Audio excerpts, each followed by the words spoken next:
6월 1일이에요. 68%의 세율이 적용되는 거예요.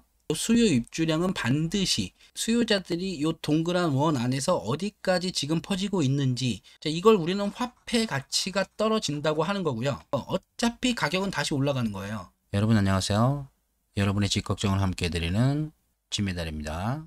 오늘은 좀 무거운 주제를 가지고 왔는데요. 지금 집값이 이렇게 많이 올랐는데 집값이 더 오른다 그러면 믿지 않으시는 분들은 욕을 하시겠죠? 오늘은 욕먹을 각오를 하고 말씀드리는 거예요. 6월 1일부터 내 집이 없으면 심각한 상황이 벌어질 수도 있어요. 저는 상승론자도 아니고 하락론자도 아니고 그냥 흐르는 상황에 따라서 판단할 뿐인데요. 선택은 각자 몫이니까 요렇게 생각하는 사람도 있구나, 팔고자 생각하시는 분들에게는 한 번 더 고민의 시간을 가져보란 의미고요. 사고자 하셨다면 지금이 마지막 기회일 수도 있다는 생각이 들어요. 주택 공시가격이 현실화되고 양도세 중과세율이 상향되죠. 저도 집값이 오르지 않았으면 좋겠는데 일단 한번 들어보세요. 21년 3월 15일 보도자료인데요. 공시가격을 현실화하겠다, 이런 내용이에요. 공시가격 현실화에 대한 개념을 좀 알기 전에 가격에 대해서 좀 아셔야 될 게 있는데, 우리가 많이 접하는 부동산 가격인데 깊이 생각해 보신 적이 없을 것 같아서 개념을 간단하게 정리 한번 해보고 갈게요. 우리가 이 실거래가라고 말하는 거는 실제 거래 가격이죠. 실거래가 전에는 호가라는 게 있겠죠. 호가는 집 주인이 팔고자 하는 가격, 예를 들면 내가 9억에 팔겠다 집을 내놨는데 그럼 이건 호가가 되겠죠.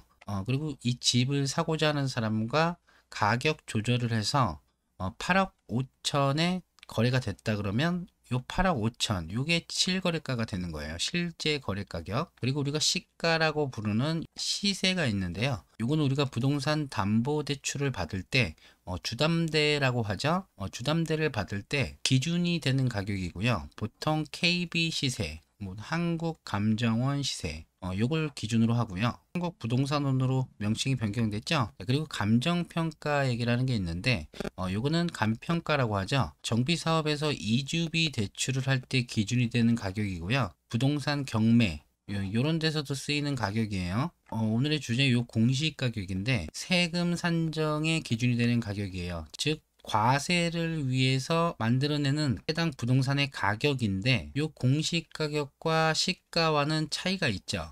지금 정부에서 말하는 게 요 공시가격을, 요 세금 산정을 하는 요 공시가격을 요 시가까지 끌어올리겠다. 지금 시가가 여기 있으면 공시가격은 여기 있거든요. 근데 요걸 여기까지 끌어올리겠다, 요런 내용이죠.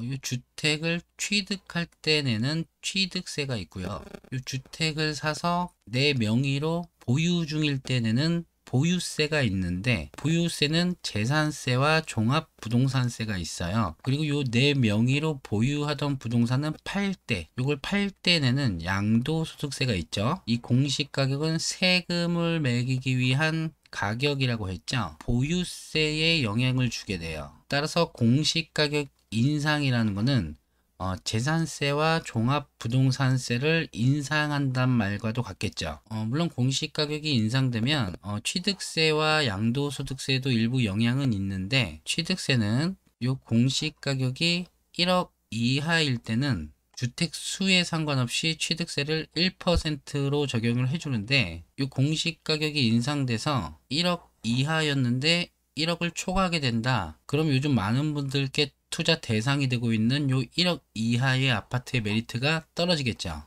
바꿔 말하면 공시가격이 인상했음에도 불구하고 공시가격이 1억 이하를 유지할 수 있는 주택이라면 오히려 투자 가치는 더 올라갈 수도 있겠네요. 그리고 양도소득세에서는 공시가 3억 이하일 때 일정 지역일 경우 장특공 적용과 양도소득세 중과 배제의 혜택이 있는 경우가 있는데, 수도권과 광역시 그리고 세종시를 제외한 지역에만 적용되는 거고, 그리고 읍면지역까지 적용되는 거기 때문에 이런 분들이 주택을 매도할 계획이 있었다 그러면 공시가격이 인상돼서 3억을 초과하기 전에 그때 매도를 하셔야겠죠. 근데 어찌됐든 공시가격이 인상으로 가장 영향을 주는 세금은 이 보유세예요. 공시가격 인상은 보유세를 올리겠다. 3월 15일자 성유진 기자님께서 작성하신 기사 내용인데요. 정부가 올해 전국 공동주택 공시가격을 지난해보다 19.08% 올렸다. 이건 2007년 22.7% 이후 14년 만에 가장 큰 상승폭이라고 해요. 그리고 작년 상승률은 5.98%인데 이거의 3배 이상이라고 하고요. 작년 공시가격 9억 6천만 원, 시세 13억 7천만 원이었던 아파트는 올해 공시가격이 12억, 시세 17억 1천만 원으로 오른다. 그러면서 보유세가 43.1% 이렇게 오를 예정이라고 해요. 보유세가 302만 원에서 432만 원으로 오른다는 거죠. 자, 여러분들께서 이런 기사를 접하시면 본인 스스로 확인을 한번 해보셔야 돼요. 2007년 22.7% 상승 이후 14년 만에 가장 큰 상승폭이라고 했는데 2007년에 이 가파른 상승이 온 후에 분위기는 어땠는지 이 정도는 확인을 직접 해 보셔야 되는데 일단 바로 검색창을 띄우는 거죠. 그리고 내가 궁금한 내용을 검색을 하세요. 공시가 변동률 그리고 기간을 최대한 짧게 잡으면 최신 정보들이 검색이 되겠죠. 그럼 여기 그래프가 나와 있으니까 이걸 보면 심옥이라는 블로거 분께서 이렇게 포스팅을 해 주신 내용인데 연합뉴스에서 제공을 한 거죠. 아까 기사 내용을 그래프화 한 건데 2006년도에 22.7% 최고의 상승률을 기록하고 14년 만에 상승률이라는 거죠. 이렇게 상승률이 된 다음에 부동산 가격은 어땠는지 그리고 왜 공시가는 다시 하향 조정이 되었는지 이런 것들을 계속 혼자 확인을 해 나가셔야 돼요. 과거의 일이기 때문에 기사만 찾아보시면 감을 잡으실 수 있다고요. 자, 그럼 다시 검색창으로 이렇게 와서 공시가 상승 또는 뭐 공시가 변동 이런 것들로 검색을 하시는데 다른 영상에서 GTX 이야기를 하면서 이렇게 검색한 적이 있어요. 이 검색 옵션에서 기간 설정을 2000 이렇게 뒤로 쭉 와서 2006년도로 설정을 하시고 2006년 뭐 3월의 어느 날 그리고 2006년 뭐 말까지 검색을 한번 해 보시고 12월의 어느 날로 적용을 해서 그럼 이 공시가 상승에 대한 2006년도 요 뉴스들이 이렇게 나오는 거예요. 그래서 2006년도에 요 뉴스 분위기가 어땠는지 지금 상승되기 전에 분위기를 찾으셔서 지금의 분위기를 어느 정도 파악을 하실 수 있는 부분이죠. 항상 비슷한 상황의 과거를 복기하시는 습관이 필요하다. 자, 그래서 보유세는 재산세와 종합부동산세인데 재산세는 주택을 소유하신 분 누구나 소유자라면 누구나 내는 거고요. 종부세는 1주택자라면 공시가격이 9억을 초과하는 주택 그리고 다주택자라면 보유한 주택을 다 합쳐서 6억이 넘어가면 종부세 납부 대상자가 되는 거예요. 정부 발표 자료를 한번 볼까요? 이 보도 자료를 찾는 것도 여러분들이 스스로 한 번씩 해보시는 습관이 필요해요.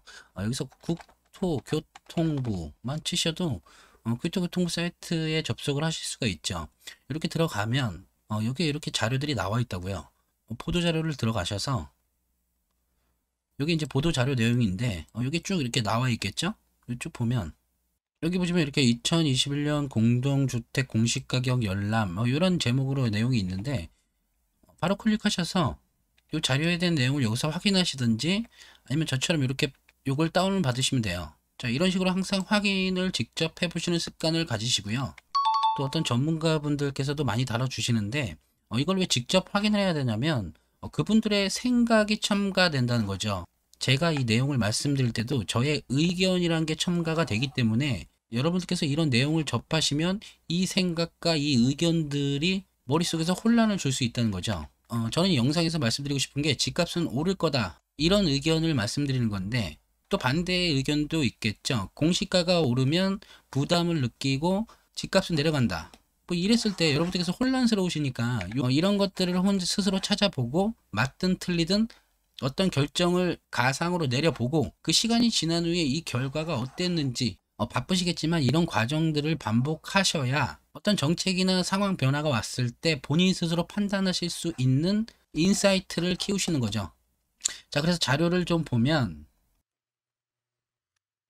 자, 쭉 볼게요. 일단 두 가지 내용이 있어요. 1주택자일 경우 공시가격 6억 원 이하는 재산세율을 인하한다.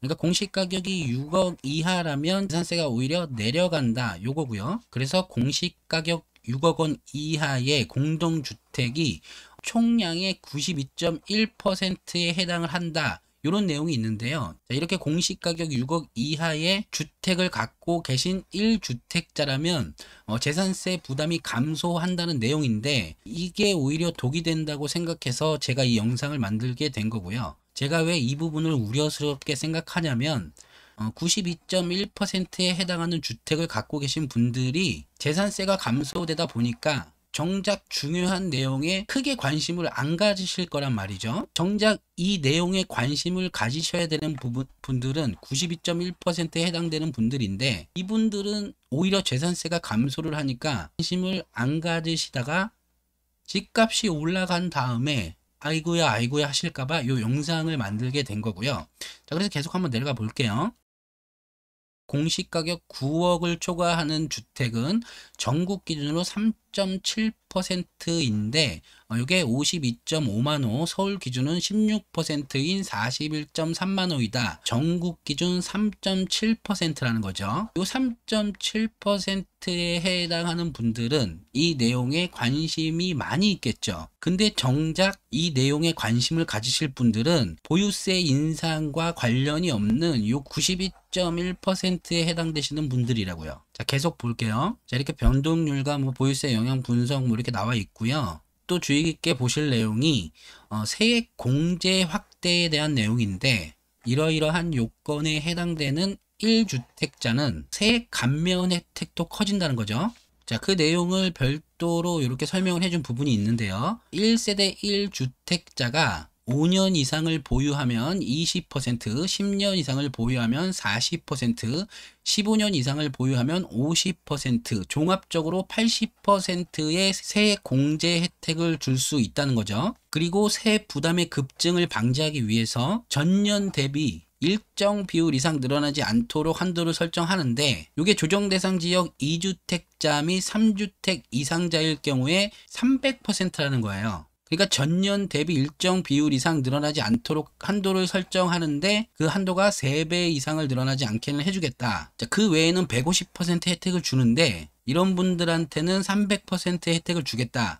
혜택을 주겠다는 거지만 결과적으로는 혜택이 없다는 거나 마찬가지예요. 자, 그래서 이거는 우리에게 기회가 되는 부분이고요. 자, 일단 여기까지 파악을 하시고요. 지금 자료에서 본 이 내용을 간단하게 살펴보면, 1세대 1주택이 혜택을 주니까 한 채는 남겨야 되는데 보유기간이 길수록 세금을 덜 내게 해준다. 자, 그럼 여러분께서 3주택자라고 생각을 하셨을 때 이 내용과 이렇게 접목을 하셔서 어떤 주택을 파셔야 될지, 자, 여기가 서울이고 여기가 경기고 여기가 인천이고 이렇게 수도권이라고 생각하시면 되겠죠. 자, 그리고 이 중심 중에서도 어떤 지역명을 딱 말씀드리면 설명이 굉장히 편해지는데, 강모 씨가 되겠죠. 요 단어에 대한 거부감이 많으시니까 이렇게 중심이란 말씀으로 표현을 드릴게요. 자, 여기서 어떤 집을 파시겠어요? 자, 내가 집이 세 채인데 한 채만 남겨야 되는데 어떤 집을 파셔야겠냐는 거죠. 이게 좀 어렵죠?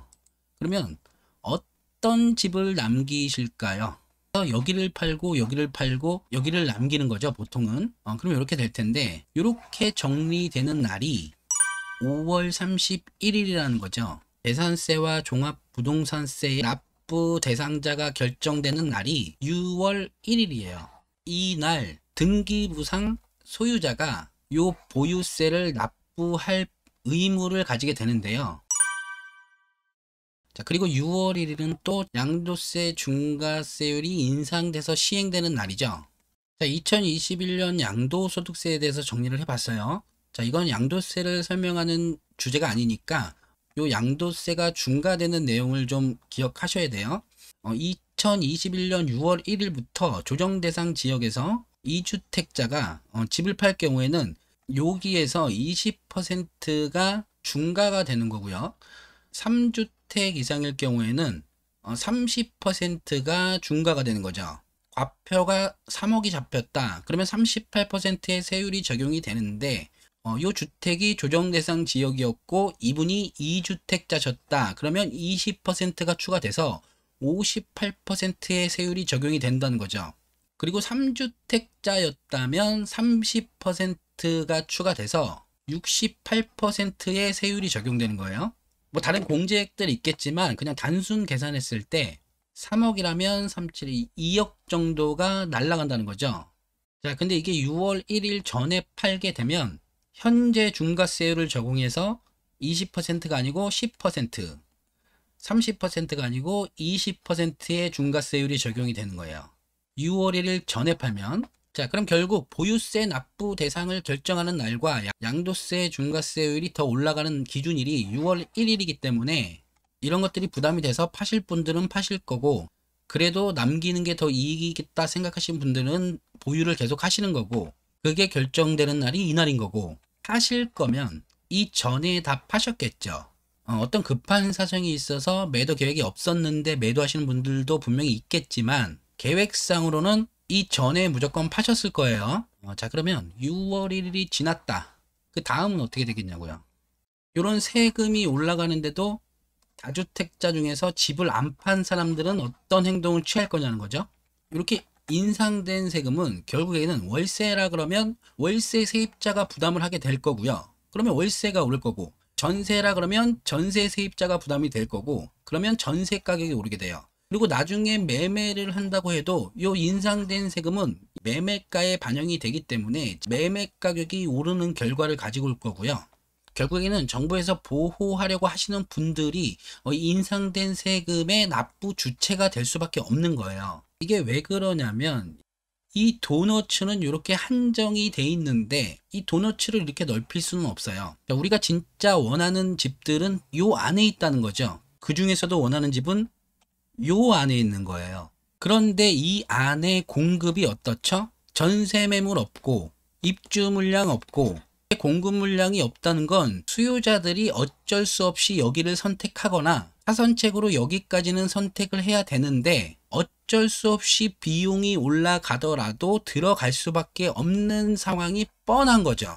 자, 그럼 여러분들께서는 여기서 향후 이 안에 입주 물량을 확인하셔야 되는데요. 자, 한번 볼까요? 여기서도 검색을 한번 해보세요. 부동산 지인이라는 사이트가 있어요. 부동산 지인을 클릭하셔서 자, 여기서 보시면 간단하게 수요량과 입주량을 파악하실 수 있는데요. 먼저 전국적으로 보면 자, 요 빨간 선은 적정 수요량이에요. 이거를 지나치고 계신 분들이 계시는데 내가 집이 있다고 남들도 집이 있는 게 아니고 내가 전세 살고 있다고 남들도 전세를 다 살고 있는 건 아니에요. 지금 집을 소유하고 있거나 임대로 거주하고 있어서 집이 필요 없다. 이런 분들은 남들도 집이 필요 없을 거라고 생각을 하시는데 어떤 지역이든 새로운 집을 필요로 하는 일정 수요들이 이렇게 있다는 거죠. 결혼을 할 것이고 분가를 할 것이고 이혼을 할 것이고 소득이 증가해서 더 큰 집을 갈 것이고 많은 사유들이 있는데 지역별로 새 집이 필요한 분들이 이렇게 있다는 거예요. 자, 그리고 이 파란 막대기는 입주량을 나타내는데요. 요 해에 요 지역에 입주할 수 있는 물량이 얼만큼인지를 표시해 주죠. 입주 물량은 곧 공급량이라고 할 수도 있는데요. 정확한 공급 물량은 내가 집을 짓겠다 해서 이렇게 바로 짓는 게 아니기 때문에 어떤 시기에 건축 허가를 받고 집을 이렇게 짓겠다 계획에 대한 각종 인허가를 받고 이렇게 또 건설하는 기간이 필요하고 그래서 준공돼서 여러분들께서 실제로 입주할 수 있는 날까지는 최소 2년에서 3년이란 기간이 걸리는데 그래서 이렇게 2, 3년이 지나고 입주할 수 있는 날과 물량들을 표시한 게 요 파란 막대기고요. 이렇게 건축 인허가를 받았다고 전부 다 준공이 완료되는 건 아니기 때문에 그리고 이 수요량은 말 그대로 적정 수요량인 거고 예측만 할 뿐이지 100% 신뢰할 수 있는 건 아니기 때문에 자, 이렇게 수요 입주량을 검색하는 것이 꼭 정확하다고 말씀드릴 수는 없지만 주택을 공부하시는 분들은 이 수요 입주량은 반드시 항상 체크를 하셔야 되는 부분이에요. 저는 이 그래프와 수치로 어떤 설명을 하는 것을 굉장히 싫어하는 사람이기 때문에 영상에서도 이런 거 말씀드리지 않았는데 공급량을 안 보시냐는 질문들이 많으셨어요. 어떤 단지나 지역에 대한 분석 설명 등을 할 때 이 공급량을 표시해서 보여드리는 건 제가 여러분들께 양치질에 대한 설명을 해드릴 때 칫솔에는 치약을 묻히셔야 됩니다 라고 말씀드리는 거랑 같은 맥락이죠. 당연히 칫솔에 치약을 묻혔다는 거는 전제하에 말씀드리는 거고요. 이주를 계획하고 계시다 그러면 어떤 지역이든 이 입주 물량은 무조건 확인을 하셔야 돼요. 요거는 굉장히 중요한 거다. 근데 잘 파악을 하셔야겠죠. 예를 들면 여기가 경기도 고양시인데 입주량이 없다고 바로 들어가면 오르겠구나 이렇게 생각하실 게 아니죠. 요 수요를 같이 주고받을 수 있는 인접 지역까지 확인을 하셔야 돼요. 고양시라 그러면 옆에 파주시가 있을 거고 그 옆에는 김포시가 있을 거고 더 나가서는 인천 서구까지 있겠죠. 이 고양시는 요 인접 지역들에게 수요를 뺏길 수 있는 도시이기 때문에 이 한 도시의 입주 물량만 보고 판단을 하시면 안 된다는 말씀이에요. 자, 그래서 어찌됐든 이렇게 물량을 파악하는데 서울 물량을 한번 보자고요. 그냥 단순하게 그래프만 봐도 서울은 물량이 부족하죠. 물량이 부족하다는 건 서울에 집을 필요로 하시는 분들은 예상컨대 요만큼인데 서울에 입주할 수 있는 물량은 요만큼이란 얘기예요. 연도별로. 자, 그러면 여기만큼의 사람들은 어디로 갈 거냔 말이죠. 이런 분들은 두 가지 유형으로 나눠질 텐데 여기에서 밀려난 분들은 이렇게 수도권 어디든 가서 집을 구매를 하시거나 아니면 높은 가격 부담을 감수하시면서 이 안에서 거주를 하시겠죠. 이렇게 밀려나시는 분들이 요 수도권에 자리를 잡고 계신다. 자, 이런 것도 파악을 해 봐야겠죠. 자, 다시 검색창에 검색을 해 보시는 거예요. KB 부동산 검색을 하셔서 KB 부동산 리본에 들어가시면 많은 자료들을 볼 수 있는데 일단 들어가 볼까요? 자, 여기서 이 뉴스 자료실에서 주택 가격 동향을 살펴볼 수가 있는데요. 월간 동향, 주간 동향 이렇게 전체적인 내용들을 다 볼 수 있고요. 주간 동향을 한번 볼게요. 여러분들께서는 이렇게 하나씩 클릭을 한번 해보세요. 여기서 부동산 시계열 자료를 볼 수가 있어요. 요거는 주별로 이렇게 자료를 제공해 주고요. 자, 여기 위에서 클릭을 하셔서 이 자료를 한번 내려볼게요. 여기서 한 주간의 매매 가격과 전세 가격의 동향들을 볼 수 있는데 자, 여러분들께서는 쭉 클릭을 해 보시면서 모르시더라도 그냥 숫자만 보시고 직관적으로 이렇게 컬러라도 보시고 자, 이렇게 보시면 요 매매 가격의 상승 지역이 표시가 되고요. 하락 지역이 표시가 되는데 여기 나오는 요 숫자가 상승률이고요. 이렇게 요번 주 상승률 중에서 가장 높은 순으로 이렇게 나열을 해 둔 거죠. 순위별로.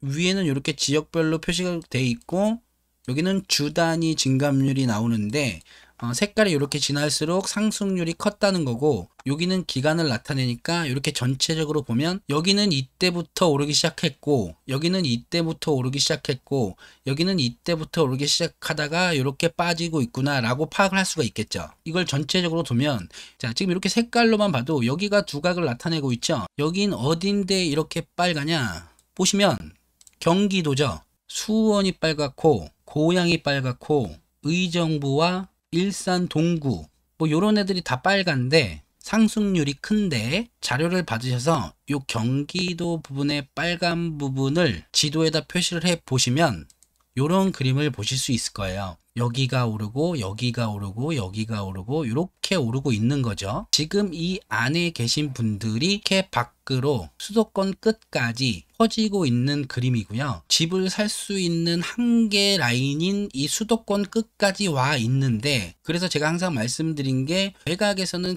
중심지를 빨리 올 수 있는 게 가장 중요하다 라고 말씀드렸죠. 이 중심지로 빠른 도달이 가능할수록 집값은 올라가게 돼 있어요. 자, 그럼 여러분들께서 생각하실 건 요 라인에서 벗어난 수요자들의 심리적 마지노선이 어딜까?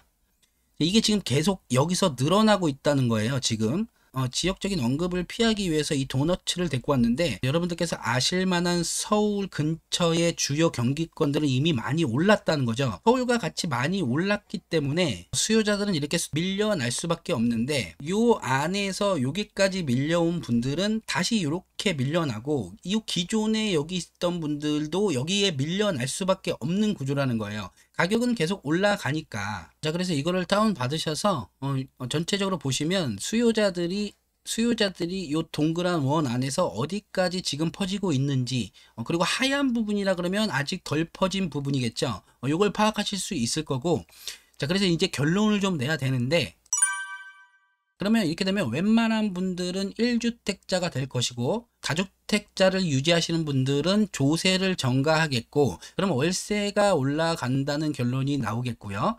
전세라 그러면 전세금이 올라갈 거고, 이건 나중에 매매가에 또 자연스럽게 포함될 거라고 말씀드렸죠. 자, 그리고 일정 신규 수요는 계속 증가를 한다고 말씀드렸고요. 신규 공급은 감소하고 있다고 말씀드렸죠. 그리고 임대차법은 다 알고 계실 거예요. 계약갱신 청구권이라는 게 탄생을 하면서 전세 기본기간이 4년이 됐죠. 그래서 전세 물량은 시장에서 사라지고 있기 때문에 전세 물량이 사라진다는 건 공급의 감소이고, 공급이 줄어들면 가격은 오른다고 했죠. 자, 그래서 전세 가격은 이렇게 오를 수밖에 없고요. 자, 그리고 여기에 땅은 한정적이죠. 이 땅을 이렇게 넓힐 수는 없는 거예요. 그리고 제가 지금까지 말씀드린 내용을 이미 다 눈치채고 알고 계신 분들은 이렇게 수도권 어디론가를 향해서 거주 공간을 찾고 계시죠. 이건 결국 수도권의 가격 상승으로 이어지고 있어요. 자, 이러한 상황에서 시중에 돈이 많죠. 통화량이 증가했고요.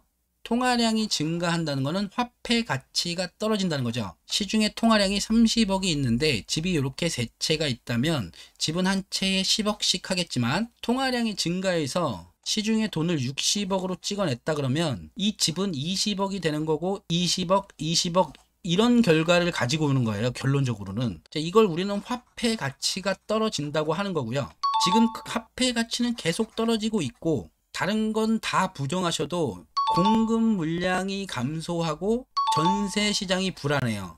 여기에 더 이상 갈 곳이 없다는 거예요. 갈 곳이. 이렇게 땅은 한정됐고 전세 물량은 없고 신규 공급도 없는데, 우리는 어디를 가냐는 거죠. 어디를. 자, 여기서 금리가 올라가고 있다, 집값이 너무 많이 올랐다, 이렇게 얘기하시면서 거품이다, 떨어질 거다 얘기하시는데, 거품이고 떨어지면 저도 좋죠. 그럼 집값이 10억이던 게 5억으로 떨어졌다 이거죠. 이렇게 가정해보죠. 땅은 한정돼 있고 전세 물량은 계속 없을 거고 신규 공급은 없는데, 이 5억에 떨어지면 이 도너츠 밖에 있던 분들이 가만 계시겠냐고요. 이분들이 다시 다 들어와서 어차피 가격은 다시 올라가는 거예요. 떨어질 일도 없겠지만 다시 올라갈 수밖에 없죠. 이래 보나 저래 보나 가격은 올라갈 수밖에 없는데, 그 시기가 이날인 거예요, 여러분. 이날이 지나면 이제 여기는 더 이상 진입하기 힘든 곳이 되는 거고요. 과거에는 이런 식이었죠. 여기다 집을 사고 요 집이 오르면 어느 정도 보태거나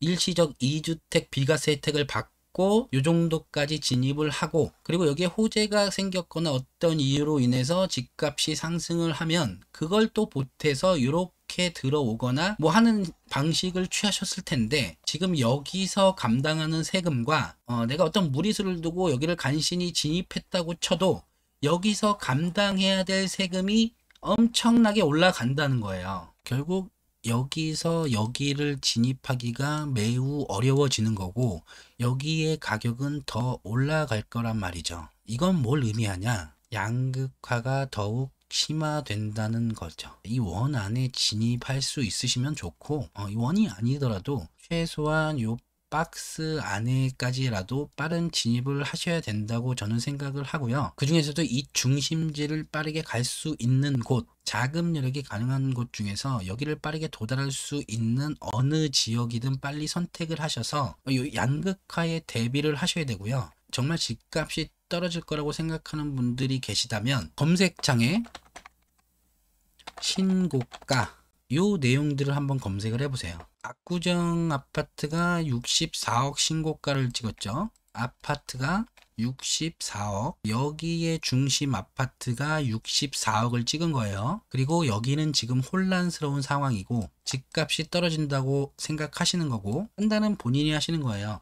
지금의 부동산 시장은 지금까지 경험해 보지 못한 일들이 많기 때문에 이 시장을 예측한다는 자체가 말이 안 된다고 생각하고요. 이걸 예측한다는 건 신의 영역이기 때문에 저도 이걸 집값이 오른다는 예측을 하는 게 아니에요. 다만 이러이러한 상황, 특히 수급이 불안한 상황에서 전세까지 없으니 이 수요자들이 갈 데가 없는 상황, 이 상황에 대한 대응을 하자는 거죠. 자, 따라서 요 전세 공급이든 신규 공급이든 공급이 해결되기 전까지는 집값은 오른다고 보는 게 맞다. 채널 시작하고 구독자분들이 많이 생기셨는데 메일을 통해서든 어떤 질문들을 많이 하세요. 이런 영상 안 만들어도 그만인데 채널에 대한 애정이 생기다 보니까 이런 말씀을 좀 드려보고 싶었고요. 고민과 판단 잘 하셔서 혹시라도 양도 차익이 큰 지역 위주로 급매물이 출현한다면 6월 1일 전에 나올 것 같으면 지금 나왔겠지만 혹시라도 6월 1일 전에 나온다면 원하시던 지역에 집중을 하고 계시다가 이런 물건이 생긴다면 어차피 매수 계획이 있으셨다면 빠른 결정으로 좋은 기회 잡으시고요. 그리고 제 구독자 대부분들께서 청약을 대기하시는 분들이신데 청약에 당첨 여력이 있으시다 그러면 그나마 안돼. 청약에 당첨 여건은 안 되시는 분들이 무작정 어떻게 될까 기다리고 계시는 분들이라 그러면 정말 깊은 생각을 한번 해보시길 바랄게요. 자, 어쨌든 어떤 선택을 하시든 여러분들의 선택이 항상 돈 버는 선택이시길 바라면서 다음 영상에서 또 찾아올게요. 축배를 들어라.